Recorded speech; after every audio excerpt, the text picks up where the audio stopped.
बहुत सारे लोग ऐसे भी हैं जो अब कह रहे हैं कि देखो चाइना के प्रति हमें गुस्सा नहीं होना चाहिए, हमें चाइना से बहुत सीखने की जरूरत है। चाइना हमसे 100 नहीं 200 साल आगे चल रहा है। जरूर चल रहा होगा। बहुत सारी ऐसी चीजें हैं जिसमें बहुत सारे देश हमसे आगे चल रहे होंगे। ऐसा तो नहीं है कि सब चीजों में हम ही आगे हों, लेकिन क्या हम किसी से पीछे रहने वाले लोग हैं, ये आपको और हमें समझना है। क्या अगर ऐसी बातें सीखनी ही है तो जब हमने सीखने की कोशिश की, किसी से टेक्नोलॉजी ट्रांसफर मांगा, तो कितने लोगों ने आज तक आपकी मदद की? ये बात आप ध्यान में रखिए कि अगर कोई आपसे आगे चल रहा है तो वो अपनी एडवांटेज वाली चीजें आपको नहीं दे देगा।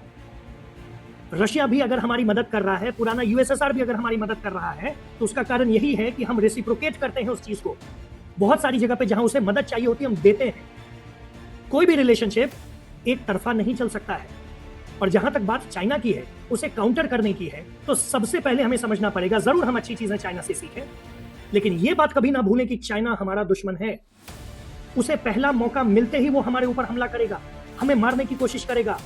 हमें कोशिश ही वो कर पा रहा है, ये बात आपको और हमें समझना पड़ेगा। जब हम इतने पावरफुल नहीं थे तब भी 1962 में चाइना ने हमारे ऊपर चढ़ाई करने की कोशिश की और हमारा कुछ खासा बिगाड़ नहीं पाया।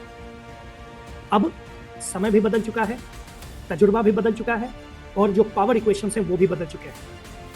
वो अगर 2 झापड़ मार सकता है तो हम 1.5 झापड़ जरूर मार सकते हैं उसे वापस। और कभी भी इस तरीके के बराबरी वाले लोगों में कभी भी लड़ाई नहीं होती है। इसीलिए चाइना हमसे डायरेक्ट नहीं भिड़ता है। इसीलिए चाइना डायरेक्ट कभी रशिया से नहीं भिड़ता है, जबकि इस तरीके का क्लेम्स वो रशिया पर भी करता है, रशिया के भी बहुत सारे पार्ट्स पे करता है।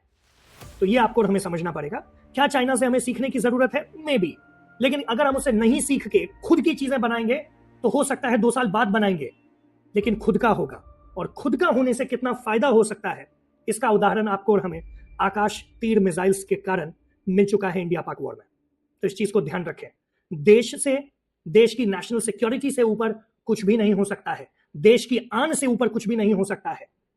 किसी भी तरीके का कोई भी रॉकेट लॉन्चर या किसी भी तरीके का इंजन, कभी भी इसरो को किसी ने मदद नहीं की। आज हम स्पेस टेक्नोलॉजी में कहां पर हैं, आप भी जानते हो, मैं भी जानता हूं, और पब्लिक डोमेन में है। तो जहां तक सीखने वाली बात है, में भी हम कोशिश करेंगे, लेकिन अगर वो दुश्मन होगा तो आप रेस्ट एश्योर्ड रहें, हम 2 साल ज्यादा लगाएंगे लेकिन खुद का बनाएंगे। और जब हम उस रेस में होंगे तो हमारे आगे शायद ही कोई होगा। यही मेरा देश है, यही मेरी दुनिया है। जय हिंद।